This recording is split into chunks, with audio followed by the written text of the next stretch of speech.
통증이 단순한 증상의 집합체가 아니라 정신 전체에 미치는 잘못된 작용, 이라는 것을 발견한 것은 프로이트다. 그래서 중요한 것은 신경증이 아니라 누가 신경증을 앓고 있는가. 그러니까 똑같은 환경이 주어졌는데 어떤 사람은 신경병증으로 가고 어떤 사람은 정상 상태로 가는 거니까 도대체 누가 신경증을 앓고 있는가.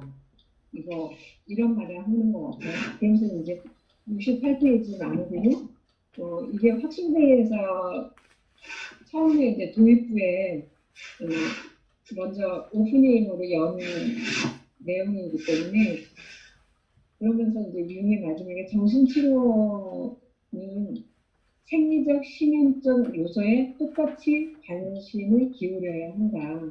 그러니까 그러면서 정신치료는 자연과학에서 기원하여 그것이 지닌 객관적이고 경험적인 방법을 신혼의 현상에 적용하고 있다. 네, 이게 끝입니다.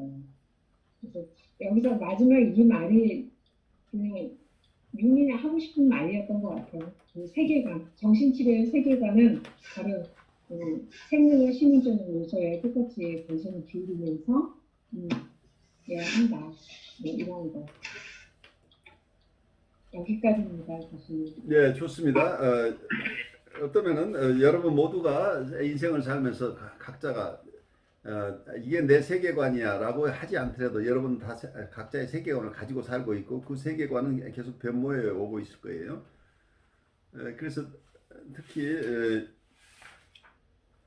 우리 정신치료를 하는 상담자나 치료자 혹은 영적 지도자 입장에서 자기가 가진 세계관과 내담자가 가진 세계관 이 두 가지를 생각하면서 여러분이 오는 느낌들이 많이 다를 거예요. 각자마다 느껴지는 게 다를 텐데 오늘 우리 조금 각자 느끼는 것을 나누는 시간을 가져보죠. 그래서 조금은 오늘은 철학적이고 종교적인 얘기니까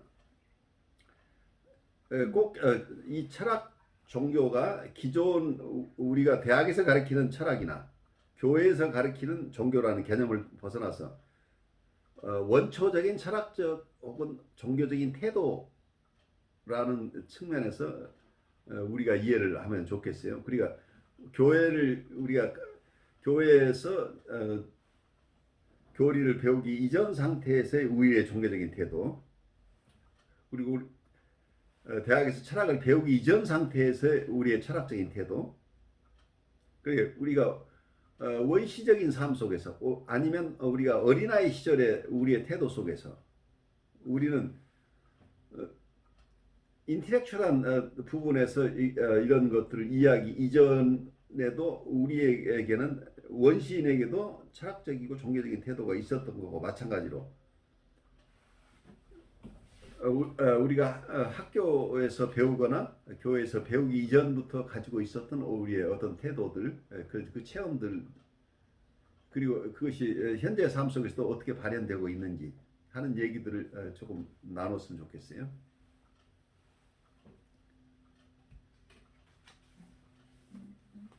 이게 우리 무슨 어떤 직업적인 부분이라도 치료자 내담자 뭐 이런 거하고 상관없었던 종교를 가졌든 안 가졌든 네, 보면은 이제 각자의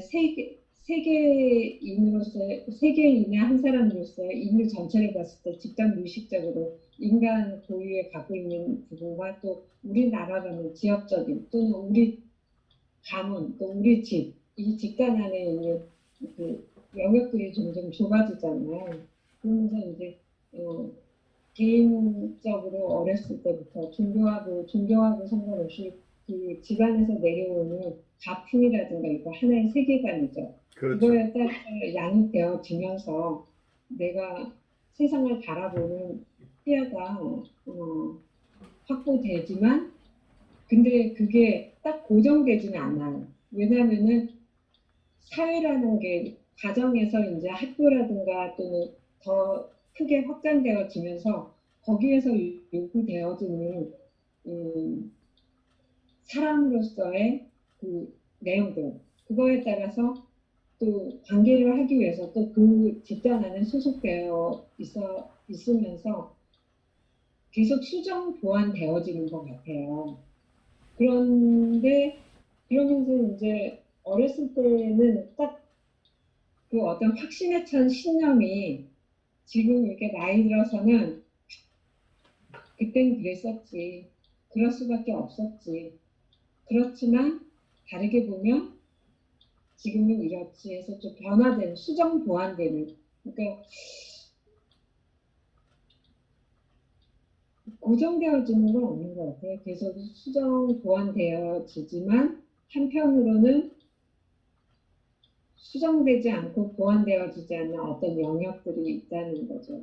그리고 그것이 타인에게 종용되지 않, 타인에게 강요하지 않고 내 고유성으로 보고 있는 거는 저는 그런 건 괜찮은 것 같고 그리고 어떻게 보면 그 사람 존재의 핵일 수도 있기 때문에 그렇죠. 그러니까 안 되는 거고 그거는 병리적인 분들에게든 또는 정상적 땅을 갖고 있는 분들에게든 어떤 존재의 핵이라고 하는 어떤 부분들이 나에게 봤을 때는 그게 정말 옳지도 않지만 그에게는 너무 소중하고 귀한 거라면 그냥 그대로 오케이 해주는 것도 좋은 것 같고 넓은 세계관, 좁은 세계관으로 나눠볼 수 있는 것 같고 그 좁은 세계관에서의 어떤 보호해줘야 될 부분들에 대해서는 공감하고 수용하고 배려하는 그런 부분들이 서로 관계성에서 나뉘어를 갖는 중요할 것 같아요.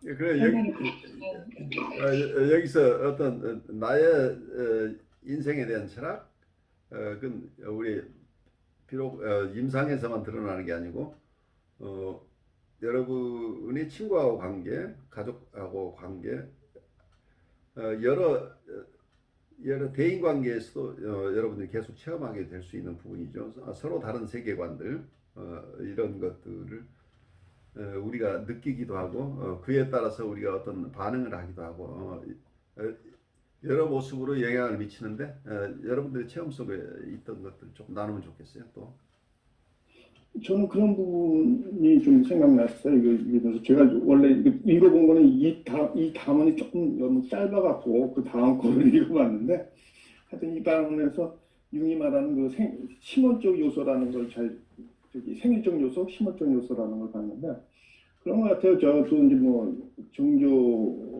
제가 먼저 종교 쪽으로도 이렇게 제가 어떤 그 확신 같은 걸 갖고 있는 게 결과적으로는 종교가 하나님께서 우리한테 주시는 것은 우리가 잘 살아가도록 하는 어떤 부분인 것 같아서 우리가 환경이 좋아지고 돈을 많이 벌고 풍족해서 좋아지는 부분이 아니라 우리가 지금 현재 있는 이 상황에서 어떻게 그 삶을 잘 영위할 수 있는가에 대한 답인 종교가 아닌가 싶어요. 그래서 우리가 신앙심이라는 게 옛날에 그런 생각이 나요. 저도 산을 많이 다니지만 종교가 있든 없든 그 성황당이라는 지나갈 때 돌을 하나 올려놓는 심정, 어떤 삶에 대한 불안을 그거로 해소하려는 그런 것 같이 그게 종교관이 아니고 또 이렇게 우리가 심리학적으로는 잘 내가 정의를 할 수 못하지만 이제 라이프 코칭이라는 걸 그걸로만 정의했을 하다 보면은 제 영역이 거기까지니까 어떤 그런 부분이 아닌가, 어떻게 잘 인생을 잘 살아갈 수 있는 그런 방법을 제시하는 부분이 아닌가 하는 생각을 했어요. 그리고 이번 단원에서 제가 조금 생각한 게 바빌론적의 언어의 교란이라는 부분을 많이 생각하는데 그런 생각도 저가 처음 처음 왔을 때 좀 이렇게 혼동이 왔던 게 그런 게 다 비슷한 말인데 다 다르게 설명했다는 거. 전혀 다른 랭귀지가 나오죠. 네, 그 부분에 혼동이 많이 나서 제가 교수님도 기억할지 모르겠어요. 지도를 하나 그려놔야 되겠다. 각 심리학자들의 그 내용을 갖다가 그 어떤 부분에서 같은 말을 다르게 표현하고 있는지 그런 걸 좀 생각해봤을 때 그런 것 같아요. 융이 저는 상당히 이게 포괄적으로 좀 어떻게 보면은 뭐라 그럴까 균형적으로 설명해 놓은 것 같은 생각이 저한테는 많이 와닿았습니다. 예. 그래서 결과적으로 우리가 그 유문 그 신문적인 얘기를 많이 하는데 종교에서도 그 심안이라는 얘기, 그 뭐 이렇게 우리 마음의 깊은 속에 있는 어떤 부분, 뭐 어떻게 보면 무의식으로 신약적으로 무의식으로 할 수 있는 그 부분을 굉장히 중요시했던 것 같아요. 우리가 생각하거나 어떠한 그 학술적으로 논의할 수 없는 학술적이라는 게 어떤 가정을 하고선 하는 거지만 그것에 논의할 수 없는 그 부분을 많이 강조한 것 같다는 생각이 좀 들었습니다. 네, 우리가 임상 상황에서 어떤 경우에는 분석이 꽤 진행되는 상황 속에서 어떤 내담자들은 분석에 꼭 머물러 있지 않고 어디에 종교 모임이나 영성 모임이나 신비 그룹이나 이쪽으로 자꾸 또 가고 싶어하는 분들이 생겨요. 네, 이럴 때 여러분의 입장은 어떤 입장이 돼야 될까요? 저는 그냥 뭐 열심히 들어주는 것 같아요. 맞장구 쳐가면서 그것을 하여튼 굉장히 열심히 맞장구 쳐가면서 들어주다 보니까 뭐 나중에 뭐 교회를 뭐 전도를 시킨다고 데리고 가려고도 막 하고는 그랬지만 이거는 적절하게 어떤 선을 굉장히 몰입해서 들어줬고 그것이 어떤 성경의 비유든 뭐 이런 것들만 그 사람이 얘기를 하면서 자기 삶이 어떻게 됐고 이제 막 그런데 그것도 빠져들면서 이야기니까 내러티브니까 재밌게 들어주면서 이제 나중에는 그런 것이 당신한테 어떤 도움이 되는지 이제 그런 걸 좀 탐색해 가면서 하여튼 그 사람한테 그게 굉장히 중요한 거고 그게 없으면 자기 존재도 사라져 버릴 것 같기 때문에 굉장히 열심히 들어주고 그렇지만 이제 저를 막 전도하려고 또 무진장에 애를 쓰고 그럴 때 그게 그냥 딱 거절하면 안 되잖아요. 그래요. 네. 근데 제가 저도 잘 어떤 스킬을 쓴 건 아닌데 제가 그럴 때 내가 너의 이야기를 굉장히 열심히 듣고 정말 나한테도 많이 와 닿았지만 교회까지 간다는 거 너한테 너무 귀하고 소중한 거지만 내가 이제 거기까지 간다는 거는 나는 너하고 사적으로 만난 게 아니라 상담자와 내담자를 만났는데 그러면 어떤 경계가 깨진다. 그러면서 이 틀이 깨지면은 우리의 만남은 진짜 아무것도 아니게 됩니다. 그래서 이 틀을 유지하는 것도 네가 거기에 가고 뭐 이러는 것만큼 굉장히 귀한 거고 그래서 너한테 너의 삶에서 그 틀이 깨어진다라는 거, 또 틀을 지킨다는 게 또 어떤 거냐 이제 이러면서 이 상담의 그 틀을 유지하는 거의 중요성, 그 사람도 굉장히 존중해 주면서도 그 중요성에 대해서 하면서 계속 관계가 갔어요. 하여튼 근데 그 사람이 살아오면서 나만큼 자기 이야기를 그렇게 열성적으로 들어줘서 같은 교회 신도도 이렇게 열심히 안 들어준다 그러면서 아무도 들어줄 수 없는 일이죠. 네. 근데 하여튼 저는 재밌어요. 그렇게 굉장히 빠져들어서 꼭 그게 아니라 무슨 다른 종교라도 종파라도 기독교가 아니더라도 아주 열성적으로 근데 너무 빠져서 듣다 보면은 뭐 절에 데려가려고 한다거나 뭐 교회에 데려가 드디어 내가 전도하면 했구나 뭐 이런 하여튼 열심히 들었는데 또 그랬던 경험이 있는데 가지는 않았어요. 근데 그게 제가 대학교 때부터라든가 어릴 때부터 그런 종교의 그 사이비든 뭐든 너무 심하게 빠져있는 친구들 또는 저보다 나이가 많은 이모뻘 같은 분들이죠. 언니뻘 같은 사람들 얘기 듣고 교회 가자 그러면 교회도 가요. 제가 천주교 신자지만 교회도 따라가 주기도 하고 절도 따라갔어요. 그러면 이제 드디어 전도했구나 하면서 되게 좋아하면서 자꾸 데리고 가려고 그러더라고요. 그럴 때는 그랬죠. 나는 내 종교를 바꿀 생각이 없다. 나는 그렇지만 내가 한 번도 너를 성당에 데리고 간 적이 있느냐? 그렇지는 않다. 단지 나는 내 건 좋지만 네가 네 거 좋아하면서 거기 그렇게 데리고 가고 싶어 하니까 나는 너의 친구로서 또는 뭐 언니가 좋아하기 때문에 가진 거지 내 종교를 바꿀 생각은 없다. 그렇지만 나는 당신에게 내 종교를 강요하지 않는다. 이제 그런 것도 막 목사님한테도 있었어요. 목사님도 막 전도를 하려고 그러는 거예요. 그러니까 신부가 데리고 오니까 막 전도를 막 하려고 그러는 거예요. 그러면서 카톨릭은 약간 이단식으로 막 얘기를 하는 거예요. 그래서 제가 이제 목사님한테 목사님 일반 신도들은 그런 말을 할 수 있지만 목사님은 그러시면 안 되죠. 왜냐하면 목사님은 신학을 배웠잖아요. 마리아가 우상이 아니라는 걸 분명히 신학교에서 배우셨을 텐데 일반 신도들처럼 그렇게 말씀하시면 안 되죠. 그러면서 저는 그냥 하느님과 예수님을 믿는 거고 마리아를 믿는 건 겁니다. 마리아는 존경하는 분이다. 목사님도 어머니 존경하시잖아요. 이제 이러면 두 번 다시 그 목사님을 저는 전도하진 않았어요. 약간 이제 그런 것들이 있어요. 하여튼 저는 뭐 절에도 따라가지고 뭐 이렇게 따라가 줘요. 열심히 들어주면서 따라가도 주고 그렇지만 제 거를 바꾸지는 않죠. 그냥 그런 거. 이렇게 그, 존중해주고 해주는 거죠. 그 아주 어린 시절부터의 체험이 네네. 굉장히 공감 능력이 뛰어나신 거죠. 사람들을 수용해낼 수 있는 힘이 있는 거죠. 그래서 나와 다른 것을 수용할 수 있는 능력이 아주 타고나신 거란 얘기죠. 그러니까 나의 종교적인 생각이나 나의 철학적인 어떤 태도와 전혀 다른 태도들을 있는 그대로 수용하고 그분이 느끼는 걸 그대로 공감해 줄 수 있는 능력. 그렇다고 내가 바로 거기에 내 스스로가 거기에 몰입되거나 공감을 한다는 것이지 내 스스로가 그분이 원하는 대로 변해가는 이런 것은 아니죠. 그래서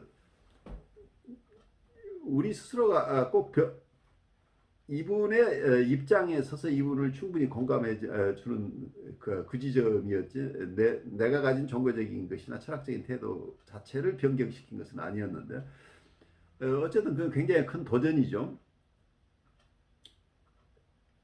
그래서 우리가 가진 세계관, 세계관이라는 얘기는 어떤 세계에 대한 인식, 세계에 대한 철학 또는 어떤 종교적인 태도 이런 것들은 굉장히 각자가 고귀한 건데 나의 태도나 나의 접근 방법이나 나의 관념이나 이런 것들을 내담자에게 강요하려고 한다면 어려움이 생기겠죠. 내담자가 어떤 지금 정서적인 어떤 환경 속에서 굉장히 지금 상담이 진행되고 있다고 한다면 이분이 해소하지 못하고 있는 어려움 속에서 내가 나와의 상담만으로는 다 해소되지 않은 부분이 있다는 얘기죠. 그래서 어떤 분은 이걸 그냥 저항으로 처리할 수도 있겠죠. 그 저항을 해소하기 위해서 나와 상담이 진행되는 동안에는 다른 모임에 가는 것을 자제해 달라고 요구할 수도 있겠죠. 그래서 상담자의 태도에 따라서 어느 것이 옳다 틀리다고 얘기하기는 굉장히 어려워요. 그렇지만 여기서 융이 얘기하고 있는 관점에서 본다고 한다면 이분의 어떤 이분이 취하고 있는 태도나 영성적인 어떤 종교적인 태도나 철학적인 태도 자체는 이분의 힘원에서 오는 것일 가능성이 있기 때문에 이런 심원적인 요소 그래서 아까 어떤 충동이라 생리적인 요소와 심원적인 요소가 우리가 우리 정신현상에 같이 있다고 본다고 한다면 이분이 가지고 있는 고유한 것들을 우리가 함부로 무시할 권리는 없죠. 그렇지만 나하고 다른 점을 내가 저분이 나하고 같아지도록 하거나 또는 내가 저 사람 저분과 같은 모습으로 내가 변모해 간다기보다는 각각 서로 분리개별한 독립된 인격으로서 서로를 존중하면서 만난다고 하는 관계를 가져야 될 부분이 되겠죠. 그래서 어떤 부분에서 이분의 이야기를 충분히 들어주는 상담자가 왜 필요한가는 그분의 어떤 철학적이나 종교적인 태도 속에서는 자기의 정서를 다스리는 자기의 어려움을 헤쳐나가는 과정 속에서 이분은 오랫동안 이러한 태도를 가지고 살아왔다는 얘기겠죠. 그렇다고 한다면 그것을 같이 그분의 그 속에 담긴 정서를 충분히 언어로 표현할 수 있도록 도와주시고 선생님이 계속 했던 것처럼 이분이 자기 하고 싶은 얘기를 다 할 수 있도록 도와주시고 그리고 스스로 성찰하도록 돕는 거죠. 그러니까 우리가 조지멘탈하게 이게 맞다 틀리다로 가는 것이 아니고 당신이 말씀하시는 이런 부분은 이렇게 이해가 됩니다. 그 부분에서 이럴 때는 굉장히 큰 보람을 느끼셨겠네요. 아니면 그때는 굉장히 정서적으로 많이 어려우신 어떤 상황으로 이해됩니다. 많이 힘들게 느껴지네요. 여러 가지 이분을 조이닝하고 미러잉 해주는 역할까지는 충분히 하면서 이분이 왜 그런 상황에서 그런 태도를 취하고 있는가에 대해서 이분의 이고 상태에 따라서는 어쩌면 그 질문을 소화할 수 있다고 한다면 이분에게 좀 더 자기가 지금 가지고 있는 태도에 대해서 스스로 리플렉션 해볼 수 있도록 질문을 던지는 건 도움이 될 수 있겠죠. 그런데 아주 심각한 나르시스틱한 사람들은 이 질문 자체를 허용하지 않기 때문에 조심스럽죠. 비난으로 듣는 사람인가 아니면 그걸 단순한 비난으로 듣지 않고 자기 나름대로 성찰할 능력이 조금이라도 있는 분인가 하는 것에 따라서 우리가 어떤 대응을 할 것인가 어떤 질문을 할 것인가가 할 수 있는 범위가 달라지긴 해요. 하지만 가장 중요한 것은 이분이 가지고 있는 인생에 대한 태도를 존중하면서 가야 된다. 그래서 우리의 내담자에 대한 존중을 배경으로 상담을 진행해 나가는 것이 굉장히 중요한데 거기에 대한 큰 도전이에요. 왜냐하면 특히 우리의 여러분들이 굉장히 중요하다고 생각하는 철학적이나 종교적인 태도하고 전혀 다른 태도가 드러났을 때 우리는 상대방을 통제하고 싶어하는 욕구가 생겨나죠. 내가 갈등 구조에 들어가는 걸 싫어하죠. 그래서 내담자가 가져오는 이 정서나 생각을 내가 컨테인하기 힘들어지면 바로 이걸 해석적인 접근으로 이분에게 되돌려짐으로써 내가 그 갈등 구조에서 빨리 빠져나오고 싶은 욕구가 생겨나는데 이때 이런 충동을 어떻게 우리가 컨테인할 수 있느냐. 우리 스스로가 행동하지 않고 이분이 충분하게 담겨서 자기 얘기를 하고 그리고 자기 성찰을 할 수 있는 데까지 인내롭게 가는 게 굉장히 어렵죠. 사실은 제가 이렇게 얘기를 하지만 이런 우리하고 전혀 다른 철학적이나 종교적인 어떤 태도를 가진 분들을 잘 수용하면서 이분들 돕는 것은 굉장히 어려워요. 근데 아까 선생님 얘기를 들으니까 선생님은 아주 이런 정신분석을 공부하기 이전부터 아주 나와 다른 생각을 가진 분들을 수용하고 공감해주는 능력을 아주 어린 시절부터 잘 가지고 있었던 분으로 느껴져요. 저는 이렇게 어떤 공부를 하다가 어떤 종교적인 관점이 만약에 개입이 되거나 하면 약간 조금 주춤하는 경향이 있는 것 같아요. 좀 되게 조심스러워지고 반감도 많이 일고 그렇죠. 예. 예, 굉장히 그렇기 때문에 적극적으로 참여하기보다는 약간 좀 한 발 물러서서 생각을 더 하는 것 같아서 지금도 조금 발언은 좀 조심하고 싶어요. 저는 항상 어, 제 나름대로 이렇게 구분을 한 게 그 크리스찬에 대해서 제가 정의를 그렇게 했어요. 종교 생활을 하는 사람과 교회 생활을 하는 사람과 신앙 생활을 하는 사람과 종교 생활을 하는 사람을 이렇게 제 나름대로 레이어를 뒀어요. 그래서 많은 사람들이 내가 그냥 교회 어떤 커뮤니티에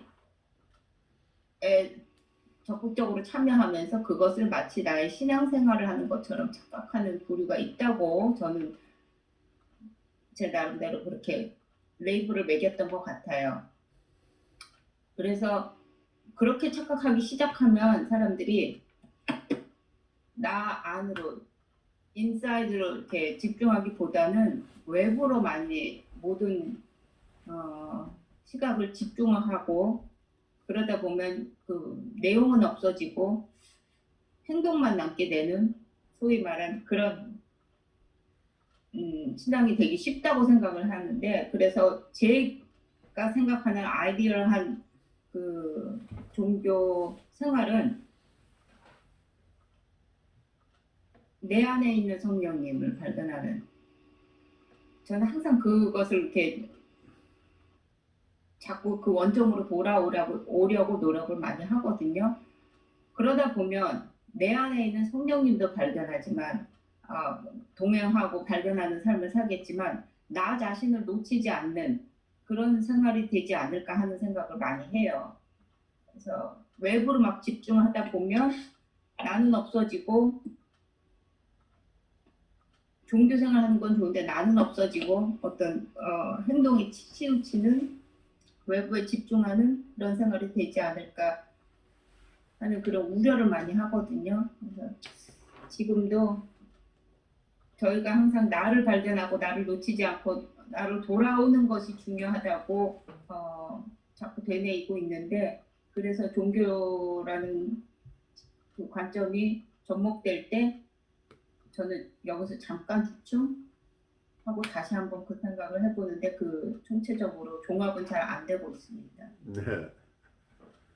좋아요. 여러분들 각자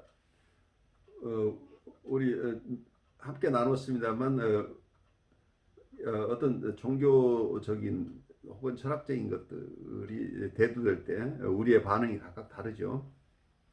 특히 나와 다른 이와의 관계에서 나와 다른 철학적인 관점이나 종교적인 관점이 드러날 때 거의 대응하는 것이 굉장히 힘들어요. 사실은 굉장히 도전적이에요. 특히 아마 여러분들이 경험하겠지만 특히 정치적인 영역에서 사람들이 극단적으로 서로 다른 견해들을 가지고 있을 때 서로를 인정하면서 대화를 할 수 있는 능력을 가진 사람들이 굉장히 많지 않은 거죠. 우리가 철학적이나 종교적인 영역에서도 마찬가지로 나와 다른 이들을 수용하는 것이 그만큼 어렵다는 것을 우리가 받아들여야 되겠죠. 그래서 나와 다른 이들을 다 수용하는 것이 쉬워서가 아니라 어쩌면은 우리가 상담자가 된다, 혹은 분석가가 된다, 라이프 코치가 된다고 하는 것은 그 힘든 일을 하는 것이다라고 우리가 이해해야 돼요. 우리가 자연스럽게는 나와 다른 일을 수용하는 것이 굉장히 어려워요. 훈련된다고 그렇게 쉽게 되는 것은 아니죠. 왜냐하면 내가 만나고 싶지 않은 정서들을 만나기 때문이에요. 그래서 많이 힘든데 어떤 면에서는 우리가 만나는 대상을 도와줘야 된다는 상황, 그리고 우리의 어떤 면에서는 우리가 하는 일 자체에 대해서 우리가 그걸 하나의 미션으로 받아들이지 않는다면 그 일을 하기가 굉장히 어렵다는 얘기죠. 나의 편안만을 생각한다면 그런 자리에 있고 싶지 않죠. 나와 다른 것들을 수용하는 것을 내가 하고 싶어 하지 않는 게 어떤 인지상정이라고 할까요? 사람은 누구나 자기 디펜스하고 싶어 하기 때문에. 그렇지만 나의 디펜스를 내려놓고 나와 다른 일을 수용해내는 과정이 필요한데, 그 과정 속에서 우리를 만나는 사람들이 도움을 받는다는 이런 스트럭처 때문에 우리는 불가피하게 고통스러움을 우리가 소화해내는 작업을 해야 된다는 얘기죠. 순수하게 영적인 부분을 가지고 오시는 분은 영적 상담으로 갈 수 있지만, 심리 상담에서 만나는 여러분들은 대부분 종교적인 태도나 영성적인 태도라고 보이지만 그 밑바닥에는 근본적인 불안들이 깔려 있는 얘기예요. 베이직 앵사이티를 처리하는 것, 이걸 어떻게 베이직 앵사이티, 세상을 아무도 트러스트할 수 없는 이 세상 속에서 어떻게 하면 이 불안에서 벗어날 수 있는가 하는 아주 초기적인 어떤 코핑 메커니즘이라고 할까요? 그에 대응하는 태도가 원시적인 철학적 종교적인 태도로 형성된다고 볼 수 있겠죠. 그래서 이건 우리가 세련된 종교나 철학으로 옮겨오기 이전의 상태의 반응이라고 볼 수 있어요. 그래서 이거 교리상의 다툼이나 이런 것으로 여러분이 받아들이기보다는 다른 종교의 얘기나 이런 것으로 받아들인다면 우리가 소화하기 굉장히 힘든데, 이분의 정서 표현이라고 이해를 하시면 어떨까 싶어요. 이분의 불안을 다루는 방식이 이런 방식을 취하고 있는 건 그 밑바닥에 있는 더 큰 불안들이 숨겨져 있어서 어쩌면 서서히 이분의 불안을 좀 더 잘 표현하도록 도와주는 쪽으로 진전해 나간다고. 표면상으로는 다른 종교적인 철학적인 얘기 같은데 궁극적으로 우리가 엑스플로레이션을 이분의 입장을 공감하면서 엑스플로레이션 충분히 하다 보면 이분 안에 표현하지 못하고 있는 여러 어려운 경험이나 정서, 이분의 판타지 같은 것을 우리가 들을 수 있겠죠. 그냥 뭐 윤리든 코너시든, 특히 오늘은 뭐 과학적으로 어떠냐, 세계관이 어떠냐 뭐 이렇게 해도 결국은 그냥 사람과 사람이 만났다, 또 만나야 된다, 그냥 그게 사람이다, 이렇게 끝내주면 하겠습니다. 그래요. 어떠면 굉장히 어려운 교리를 얘기하다가 보통 사람이 알아듣는 말로 잘 표현해 주셨어요. 쉽게 사람과 사람의 만남을 어떻게 잘할 수 있느냐 하는 얘기죠. 특히 내담자와 상담자가 어떻게 공감적으로 서로를 수용하며 만날 수 있는가 하는 얘기를 오늘 하고 있었다고 보여요.